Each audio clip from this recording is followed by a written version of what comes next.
Je remercie Monsieur Delferrière de m'avoir invité. Je vais commencer par me présenter, avant de présenter la technique PRTH que je suis venue vous faire découvrir. Donc je suis Madame Grégoire Lucile, je suis psychologue clinicienne depuis plus de 10 ans maintenant. Donc je travaille essentiellement en institution. Donc j'ai travaillé 10 ans en cancérologie, en chirurgie, j'ai travaillé en HAD, en hospitalisation à domicile, en maison Alzheimer, j'ai travaillé aussi en soins de suite et rééducation, réadaptation, et aussi auprès des enfants, CESAD, et à l'éducation nationale.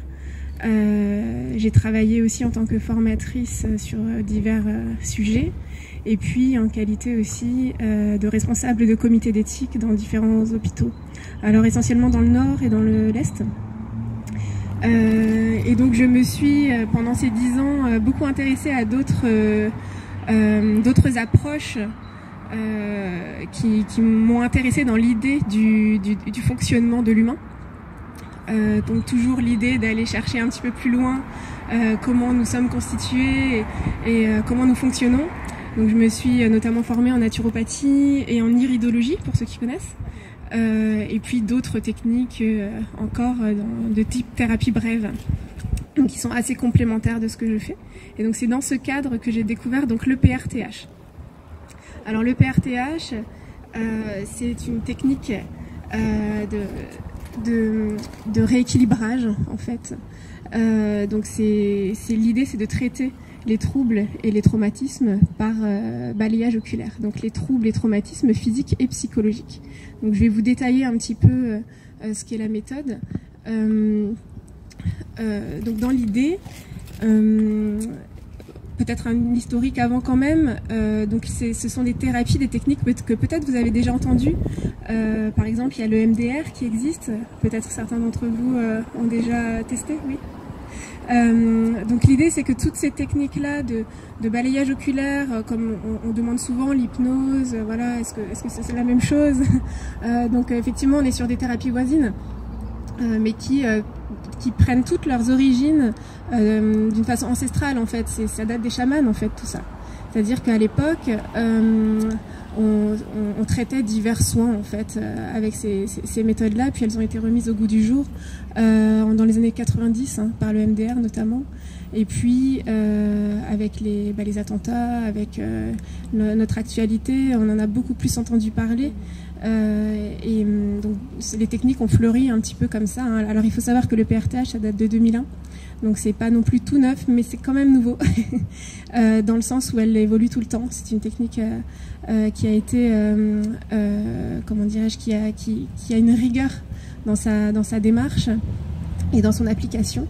C'est-à-dire que quel que soit le thérapeute PRTH que vous allez consulter, il y aura toujours la même technique d'approche.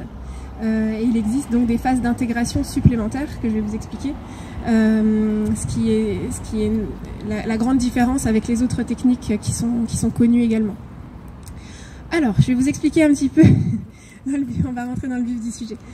Donc l'idée de l'EPRTH, c'est, comment dire, donc l'idée, en fait, c'est que le cerveau s'est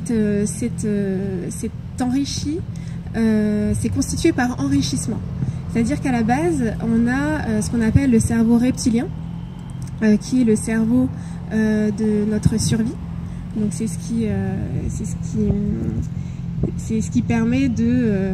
c'est tous les gestes automatiques en fait. C'est-à-dire que c'est ce qui permet de respirer sans avoir à y penser, de faire battre le cœur sans qu'on ait à y penser, etc. Donc ça, c'est le centre de notre survie directe. C'est tout ce qui a attrait à notre survie, qui se fait en permanence dans notre corps. Donc l'importance de cette thérapie, c'est tout est basé sur la physiologie en fait. Donc on n'est absolument pas sur de la psychologie. Même s'il peut y avoir des dimensions psychologiques associées, mais on est quand même sur une technique qui est basée sur les rapports physiologiques et donc principalement hormonaux. Donc l'idée du cerveau reptilien, c'est qu'ensuite il est entouré par le système limbique. Le système limbique, c'est le système des sens. Donc les sens en fait vont capter l'environnement et vont ensuite donner l'information au cerveau reptilien qui lui va donner une réponse. Par exemple, s'il fait chaud dehors, ce qui n'est pas le cas aujourd'hui, mais s'il fait chaud, la peau va capter qu'il fait chaud, va donner l'information au cerveau reptilien qui lui va donner une réponse dans le sens de sa survie. Donc par exemple, il va donner la réponse de ouverture des pores, sudation, et hop, ça permet de maintenir la température du corps à 37 degrés, tout va bien. Donc ces échanges-là se font en permanence dans le corps. Donc c'est ce qui maintient l'équilibre et l'homéostasie du corps. Et donc l'idée, c'est que le cerveau reptilien et ce système limbique, c'est ce qu'on appelle le cerveau émotionnel. Donc le cerveau émotionnel, c'est ce dont on va parler principalement dans cette méthode de PRTH. Il faut bien retenir ça. C'est ce qui a trait à notre survie. Donc le cerveau émotionnel, il est assez brut en fait. C'est-à-dire que c'est très puissant, mais ce n'est pas intelligent. C'est-à-dire qu'on n'utilise pas la pensée. C'est juste du tac au tac en fait. C'est dès qu'il y a une relation de survie qui apparaît, hop, ça réagit, ça répond. Donc l'idée, c'est que toute la journée, on emmagasine des émotions, des symptômes, des retours, on va dire. Et donc certains sont pris en charge directement tout de suite par ce cerveau émotionnel qui répond. Et puis d'autres sont un peu stockés et vont être simplement, comment dirais-je, traités à un moment donné, qui est une phase pendant la nuit en fait. C'est-à-dire qu'il y a 3 phases de sommeil que vous connaissez peut-être, 3 phases de 90 minutes, il y a le sommeil lent, profond et la phase de sommeil paradoxal. Et c'est donc pendant cette phase de sommeil paradoxal que vient se traiter en fait, donc il y a une interrogation qui se fait entre le cerveau émotionnel et le cortex. Donc, je vais vous donner un exemple, ce sera plus facile à comprendre. Par exemple, si vous regardez un film d'horreur le soir, vous risquez peut-être d'avoir une émotion de peur. Et donc cette émotion va être traitée pendant cette phase de sommeil paradoxal, c'est-à-dire que le cerveau émotionnel va demander, en gros, au secours, est-ce qu'à chaque fois que je vais ouvrir une porte, il va y avoir un homme au couteau derrière ? Et le cortex répond, non, ce n'est qu'un film, il n'y a pas de souci, donc on éteint la réponse, c'est-à-dire que c'est stocké dans le préfrontal en termes de souvenirs, tout va bien. Mais tout ne se fait pas de façon aussi simple. C'est-à-dire que quand on a un mauvais sommeil, par exemple, ce traitement-là ne se fait pas de façon fluide. Quand le cerveau n'est pas mature aussi. Par exemple, si on donne ce même film à regarder à un enfant de 4 ans, il n'y aura pas la même réponse. Donc les enfants ne savent pas forcément distinguer la réalité de la fiction. Donc quand il va y avoir cette interrogation, le cortex il va faire juste un gros point d'interrogation. Et si la réponse n'est pas validée et donnée dans les 21 jours, la réponse traumatique reste à vie. Donc on peut être sujet à tout un tas de traumatismes comme ça, donc surtout quand on est enfant, auxquels on n'a même pas forcément conscience. Donc parfois ça réapparaît avec un déclencheur dans la vie de tous les jours et puis tout d'un coup on fait du symptôme. Donc l'idée c'est qu'il y a des foyers comme ça qui existent, dont on ignore des fois même l'existence, parce que quand on parle de traumatisme, on ne parle pas forcément de traumatisme comme on pourrait l'entendre. Ça peut être ça, des traumatismes violents, tel un accident, un viol, des choses très, très lourdes. Mais ça peut être aussi un déménagement, ça peut être aussi, papa qui a dit toute la jeunesse, t'es nul, t'es nul, t'es nul, et puis on est l'adulte qui se dit je suis nul, je suis nul, je suis nul. Et donc ça crée des traumatismes lourds aussi en ce sens-là, des fois sur l'estime de soi, etc. etc. Donc dans l'idée, c'est que toute première fois peut potentiellement être un traumatisme, même si c'est positif. Donc ça peut potentiellement créer du symptôme physique en l'occurrence, et du symptôme aussi psychologique. Donc l'idée c'est que le cerveau émotionnel il n'aime que ce qu'il connaît. Par exemple, alors moi je donne souvent l'exemple de l'enfant malade. C'est-à-dire que pour l'enfant, le petit enfant, le système de sécurité c'est maman. C'est-à-dire que c'est maman qui donne de l'attention, qui donne de l'amour. Donc il y a des études de psychologie qui montrent très clairement que quand on donne à manger à un enfant, si c'est la maman qui donne, l'enfant se développe normalement. Si on donne à manger par un robot, par exemple, l'enfant dépérit. Donc on est vraiment sur, comment dirais-je, de la sécurité qui nous dépasse, mais c'est vraiment, c'est de l'amour en fait. Donc il y a vraiment cette idée que l'enfant qui ne recevrait pas assez d'amour ou qui ne ressentirait pas cet amour peut-être de la façon dont il a besoin, peut commencer à se sentir mal, à dépérir, etc. Puis tout d'un coup, s'il devient malade, par exemple, s'il tombe malade, maman va peut-être s'en occuper plus et donc donner plus d'attention. Et le cerveau émotionnel, lui, peut fixer une sécurité sur « Ah, quand je suis malade, maman me donne de l'attention, donc j'ai ma sécurité, donc c'est ça qu'il me faut ». Et donc il peut, comment dirais-je, débloquer, donc physiologiquement, hein, je rappelle, c'est de la physiologie, peut débloquer des hormones, par exemple, qui vont peut-être affaiblir le corps pour être plus malade, pour obtenir plus de sécurité. Donc c'est là où c'est un peu paradoxal, c'est-à-dire qu'on peut se dire que finalement, à quoi ça sert d'être, en quoi c'est de la sécurité d'être plus malade, mais au niveau du cerveau émotionnel, c'est ça qu'il se joue. C'est-à-dire que la sécurité, si elle est fixée sur « c'est être malade qui va me donner de la sécurité », eh bien, on va être de plus en plus malade. Alors évidemment, personne ne souhaite ça, personne ne veut être malade, mais il faut bien comprendre que le cerveau émotionnel, il n'est pas intelligent. C'est un peu comme une voiture en fait. C'est-à-dire que si vous avez une très belle voiture et que vous mettez un système de sécurité, une alarme pour pas qu'on la vole, oui, ça va peut-être éloigner les voleurs, mais si quelqu'un tombe dessus sans faire exprès et qui n'a pas l'intention de la voler, l'alarme va se mettre en route. L'alarme ne fait pas la distinction entre le voleur et la personne qui n'est pas mal intentionnée. Donc c'est pour ça qu'il y a vraiment l'idée de l'action-réaction. Et finalement, ça va se mettre en route. Donc à partir du moment où le cerveau émotionnel a détecté c'est ça qui a trait à ma survie, eh bien il va y aller à chaque fois. Et même si on ne le souhaite pas. Donc ça n'a rien à voir avec la question de la volonté ou de la compréhension du fonctionnement du corps, c'est vraiment une réponse physiologique. Donc l'idée, c'est de bien saisir cette nuance, c'est-à-dire qu'à partir du moment où le cerveau émotionnel a fixé sa sécurité, on ne peut plus l'empêcher.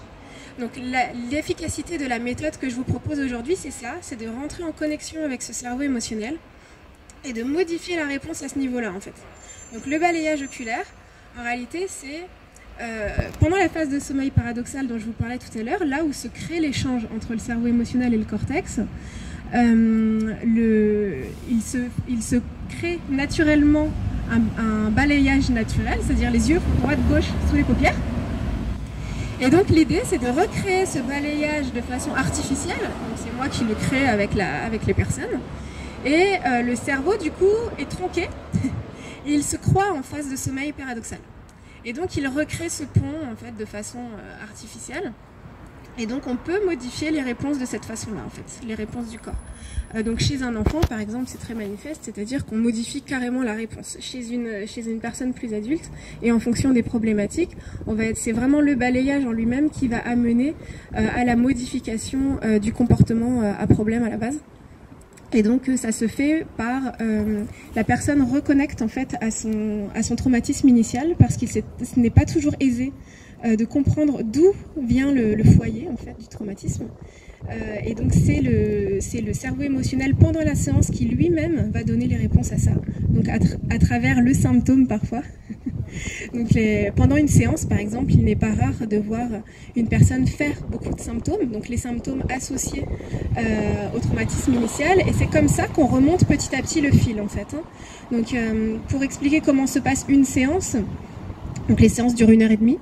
Donc une phase de 90 minutes.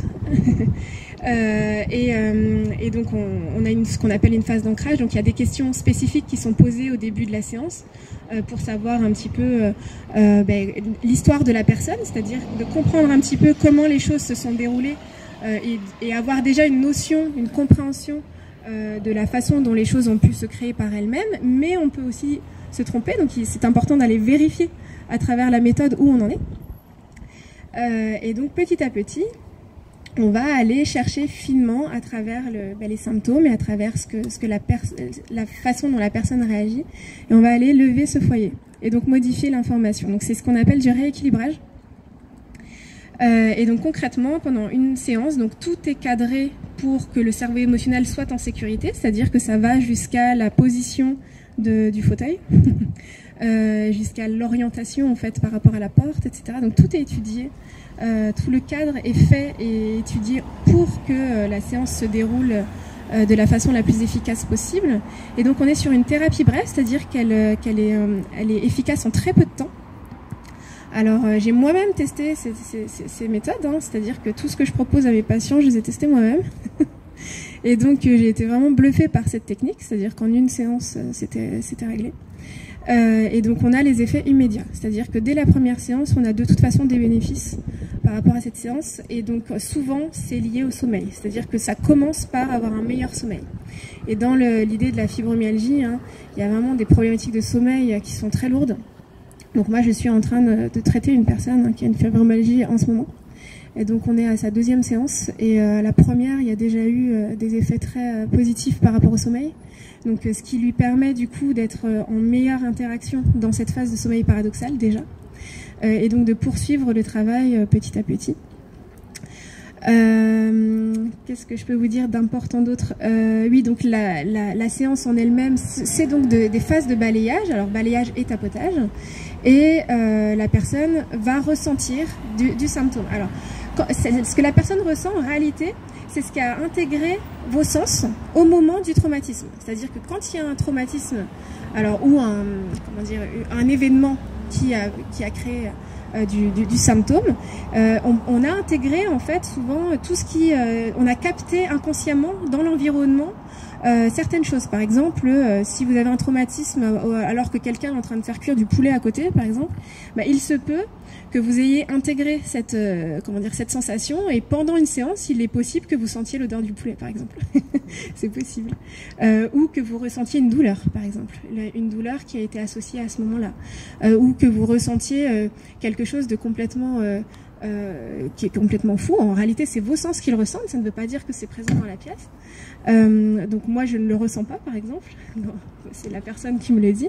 Donc il peut y avoir comme ça des réactions qui sont assez étranges, mais qui sont liées au traumatisme. Et c'est comme ça qu'on remonte vraiment sur le cheminement. Donc c'est très différent de la psychologie, parce qu'on ne passe pas par la même zone du cerveau. Donc on est bien là sur le cerveau émotionnel. En psychologie, on est plutôt sur le cortex. Donc c'est là où, à mon sens, c'est très complémentaire. D'ailleurs, j'associe les deux techniques aujourd'hui. C'est-à-dire que l'idée, c'est de pouvoir aussi expliquer ce qui se passe concrètement, parce qu'en fait, la séance, elle se déroule, on ne comprend pas toujours ce qui se passe. En tout cas, on ressent les choses, mais on ne saisit pas toujours ce qui se passe. Donc, le fait d'expliquer, des fois, ça déverrouille encore plus les choses. Donc, moi, je trouve qu'en tout cas, j'ai pu constater une efficacité supplémentaire en mêlant ces deux techniques. Et dans l'idée aussi de l'efficacité, c'est que ça va aussi quand même dépendre des gens. C'est-à-dire qu'il y a des personnes qui sont beaucoup plus réceptives que d'autres, comme toute technique, comme dans toute technique. Ensuite, l'idée, c'est que les personnes qui sont formées à l'EPRTH sont aussi formées à aller chercher justement l'ouverture émotionnelle chez les gens, hein, quand elle est difficile à se créer par elle-même. Voilà, je crois que j'ai à peu près fait le tour. Je ne sais pas si on peut peut-être passer aux questions maintenant. Je ne sais pas trop où j'en suis dans le temps. Je vous en prie. Si vous... Je voulais savoir, oui. Est-ce que c'est une technique qu'on peut apprendre à faire soi-même? Alors, vous avez fait une formation forcément, évidemment, mais... Alors effectivement, vous pouvez être formé. Alors l'idée de la formation, c'est qu'il faut déjà être soi-même, soit thérapeute, donc avoir des connaissances déjà assez importantes sur la biologie, la physiologie, donc les médecins y ont accès très facilement, mais ça peut être aussi des personnes qui travaillent par exemple dans le sport et qui ont du coup une connaissance du corps assez complète. Parce que la formation en elle-même, elle est quand même assez courte. Il y a beaucoup de supervision, mais on part déjà dans l'idée qu'il y a une base en fait. Ça n'est pas accessible à tout le monde en ce sens-là. Oui, mais le malade ne peut pas le faire pour lui-même parce que vous dites que vous l'avez testé sur vous. Ah oui, alors avec un thérapeute. Vous l'avez fait avec un thérapeute. Avec un thérapeute, c'est lui qui est formé EPRTH. Oui, pardon. Oui. Et sinon, on ne peut pas se le faire tout seul. Voilà. Alors c'est vrai que certaines personnes ont déjà essayé. Alors moi j'ai eu vent de ça. Les personnes se sont mises dans des difficultés. C'est-à-dire que si on ne sait pas comment arrêter parce que parfois on est quand même des fois on peut approcher des trans, ce qu'on appelle une transe. Alors on est toujours connecté à la personne, hein, on est conscient d'être là, etc. Mais on est submergé par une émotion ou par quelque chose. Donc si, comment dirais-je, il n'y a pas d'aide extérieure pour vous aider à cheminer et à vous guider en fait, hein, à vous accompagner, en tout cas, ça peut effectivement être problématique. Et j'ai déjà vu du coup un thérapeute intervenir pour régler une situation qui commençait à dégénérer. Donc c'est pas conseillé. Oui, parce qu'il y a, je ne sais plus comment on appelle ça, l'EFT. L'EFT. L'EFT, vous savez, on peut le faire soi-même. Oui, des tapotements. tout à fait. Parler de tapotement, exactement, oui, je comprends le rapprochement. Oui, mais pas dans le PRTH, non. Est-ce que vous avez bien compris ce que c'est pas... Alors j'ai essayé vraiment de faire simple et détaillé. Je ne sais pas si c'est aussi simple que ça. Dites-moi. Quand on a un problème, par exemple comme moi j'ai de la fibro, oui. Mais je ne sais pas, c'est un choc émotionnel comme vous expliquez. Ouais. Mais moi je ne saurais pas dire quel choc émotionnel de mon enfance ou de mon moment qui aurait causé ce problème de fibromyalgie. Je peux marcher bien un instant, et un instant à l'autre, je suis dans l'incapacité de marcher sans aide. Il faut qu'il y ait une idée. Alors, est-ce que, en faisant vos thérapies que vous proposez, est-ce que vous serez apte, vous, enfin je veux dire, des personnes spécialisées dans votre domaine, seraient aptes à me dire pourquoi je n'arrive pas à marcher par moment et que j'arrive à d'autres moments? Alors c'est possible de savoir pourquoi. Ce n'est pas toujours le cas, il faut le dire. C'est-à-dire que l'important en fait de la technique, c'est que ça marche. On n'a pas toujours la raison. C'est-à-dire que parfois on ressent comment dire, l'émotion, mais on ne sait pas toujours quel est le déclencheur. Ce n'est pas l'important. C'est-à-dire que l'important, c'est que vous puissiez modifier l'information, quelle qu'elle soit, pour effectivement donner une autre orientation à votre centre de sécurité. Alors ça dépend des gens. Il y a des personnes que j'ai traitées, par exemple, qui ont eu accès même dans l'in utero, c'est-à-dire qui ont eu accès à leur traumatisme dans le ventre de leur maman, et ont eu accès d'une façon très visible, c'est-à-dire elles savaient me décrire ce qu'elles ont vu, elles ont pu me dire comment était habillée leur mère à la naissance. Enfin voilà, c'est quand même assez impressionnant. Et d'autres personnes revivent simplement le ressenti. Par exemple, on est peut-être à 5 jours après la naissance, la personne va se mettre à pleurer, elle ne sait pas pourquoi. Et moi non plus. Mais on lève quand même le traumatisme, et c'est ça l'important en fait. Donc pour certaines personnes, on pourra effectivement connaître et savoir, et du coup expliquer les choses. Et d'où aussi peut-être l'idée de la psychologie derrière, c'est que parfois en creusant un petit peu plus, etc., on peut avoir une approche un petit peu plus fine de ça. Mais en tout cas, le PRTH n'est pas là pour ça. C'est vraiment pour lever le souci et modifier l'information pour que vous ayez accès à autre chose en fait, hein, qui soit plus confortable. Ce que j'espère, c'est que j'aurais aimé recevoir quelque chose, parce que selon les médecins, ils disent que j'ai plein de soucis, j'ai la fibro, j'ai la maladie Peugeot, j'ai une dyscopathie lombaire, etc. Mais selon eux, ce ne sont pas vraiment tous ces syndromes que j'ai qui provoquent ce problème à ne pas pouvoir marcher. Oui. Alors c'est vrai que ça peut être des choses des fois toutes bêtes. Hein. C'est-à-dire que c'est pour ça que quand je vous disais, on n'est pas forcément sur le traumatisme que l'on croit. C'est-à-dire que ça peut être des choses toutes simples. J'ai déjà vu un traumatisme créé parce que une personne avait honte de porter un tablier. Ça peut être des choses qui nous échappent complètement parce qu'on va chercher justement des choses des fois très lourdes, mais qu'est-ce qui s'est passé de violent, et ça peut, hein, attention, hein, souvent c'est le cas d'ailleurs, mais ce n'est pas une obligation déjà, ce n'est pas parce qu'on vit des choses violentes qu'on va forcément créer un traumatisme handicapant dans notre vie, mais c'est souvent le cas quand même, et c'est là où sur des petites choses des fois du quotidien, on ne penserait pas forcément que c'est en lien alors que ça peut l'être. Alors des fois, ça peut être aussi des renforcements. C'est-à-dire qu'il peut y avoir des choses qui se fixent dans la petite enfance et puis qui viennent, comment dire, se renforcer parce que l'environnement est propice à ça. Par exemple, si bébé est dans sa chaise haute pendant que maman fait à manger, par exemple, que tout va bien, le bébé est en sécurité, maman est là, etc. Et puis un jour pas fait comme un autre, le torchon brûle. Maman pousse un cri, voilà, tout d'un coup l'enfant est saisi. Qu'est-ce qu'il va encoder? Il va encoder l'odeur du brûlé, peut-être, l'odeur je sais pas, des tomates qui sont en train de cuire. Il va encoder maman en sécurité. Il va encoder tout un tas de choses. Et puis peut-être que si un jour, je sais pas moi, dans sa chambre étudiant, il met le feu avec une bougie, il est en train de se faire des tomates. Exactement, c'est-à-dire que c'est ça, dans l'idée, ça peut être un déclencheur, et s'il est en train de regarder, je sais pas moi, cette boîte, il peut faire une phobie des noirs. Donc quand on va rechercher comme ça les liens, on n'est pas toujours sur le trauma qu'on penserait. Donc l'idée, c'est vraiment de refaire le cheminement. Et parfois, dans l'idée des séances de PRTH, on peut être sur le premier, par exemple le premier ancrage. Et on va remonter comme ça. C'est pour ça qu'il faut parfois plusieurs séances.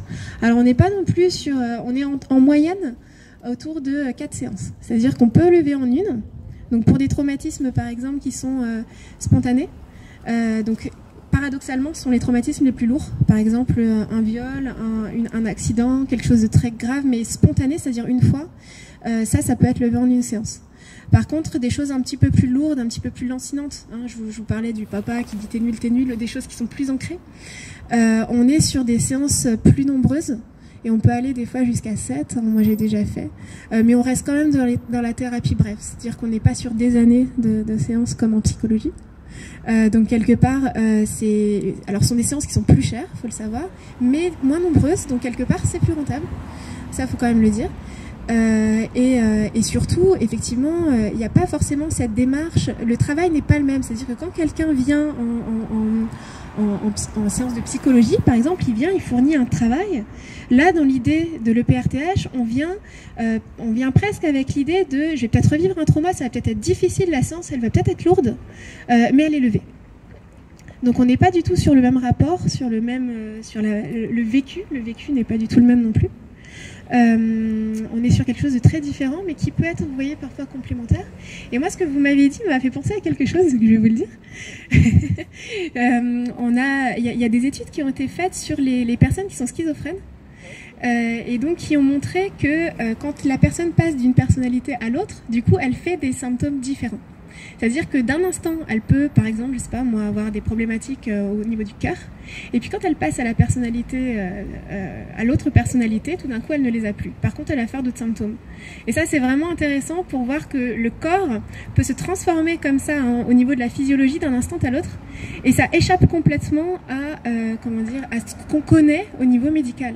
Et ça, moi, quand j'ai eu connaissance de ce type d'expérience, j'en étais bluffée parce qu'effectivement, il y a vraiment une réalité corporelle qui est là et qui, en un instant, peut être modifiée. Et c'est pour ça que j'insiste sur le côté physiologique et des décharges hormonales. C'est-à-dire qu'elles peuvent aussi changer. C'est-à-dire que quand je vous parlais de l'enfant malade, par exemple, qui, du coup, peut-être le cerveau émotionnel va déclencher des hormones dans le sens de l'affaiblissement du corps, quand on modifie ça, tout d'un coup, les hormones, elles reprennent leur place. Donc ça, c'est important. Et dans l'idée d'avoir une difficulté physique, par exemple, c'est la même chose.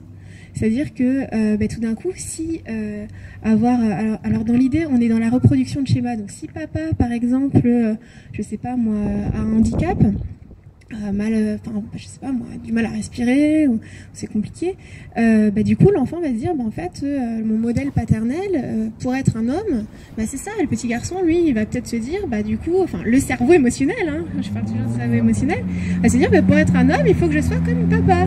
Alors je vais peut-être déclencher les mêmes choses, ou je vais peut-être battre ma femme aussi, ou être voilà. Donc on est dans de la reproduction de schémas inconsciente qui nous échappe. Alors dans l'idée justement de des couples, hein, où ça se passe comme ça, hein, il y a souvent ça. Hein.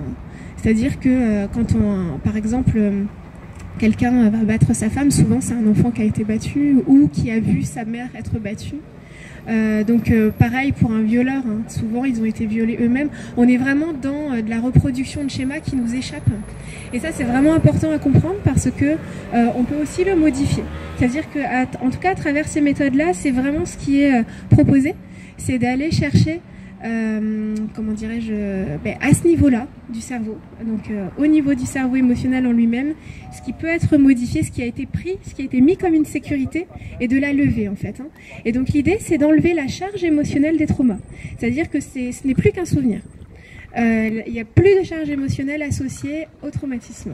Et donc ça modifie la symptomatique. Donc ça éteint les symptômes ou ça la modifie. Donc ça c'est très important aussi à comprendre. On n'est pas habitué effectivement à avoir une lecture du corps ou de l'humain par ce biais-là. Donc pourtant je vous dis c'est pas si nouveau en fait, mais c'est tout simplement parce qu'on a une méconnaissance du fonctionnement du corps qui est assez incroyable, et donc on essaye petit à petit de recoller tous les morceaux. Ce n'est pas évident. C'est pour ça que le mélange de beaucoup d'approches me semble intéressante. Dans l'idée même de la naturopathie, de l'alimentaire, etc., c'est de vraiment, comment dirais-je, comprendre comment on fonctionne un peu à tous les niveaux et de les remettre en lien. Voilà. Oui.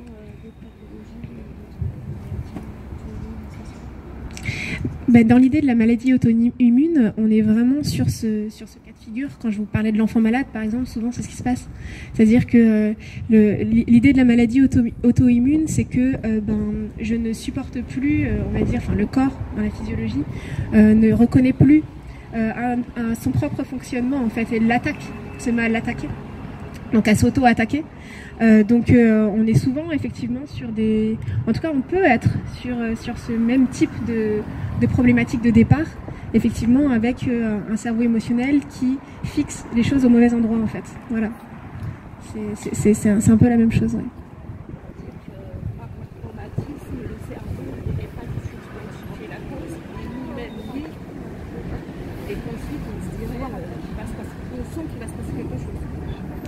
Alors on peut ressentir au fond de soi-même qu'il se passe quelque chose, on le ressent au fond de soi-même, mais on n'a pas toujours l'information disponible pour comprendre déjà. Et encore une fois, l'idée de la technique, ce n'est pas forcément de comprendre, c'est de modifier l'information à problème de départ. Et pour ça, c'est parfois aller faire le ménage, comme on dit. C'est-à-dire c'est un peu l'idée de la fédulogie, c'est-à-dire d'aller racler les choses. On ne peut pas faire le ménage. Ouais. Ouais. Du coup, on est obligé de rester avec. Est-ce que vous avez un exemple précis quand... J'ai été opérée. Ouais, vous avez été opérée. J'ai l'enquête de la femme. Oui. Qui devait durer 20 minutes. Oui. Et depuis, j'engendrais le passage. Oh, t'es bien couverte, hein. Ah oui. D'accord. Oh, au secours. Ouais. Alors dans l'idée, comme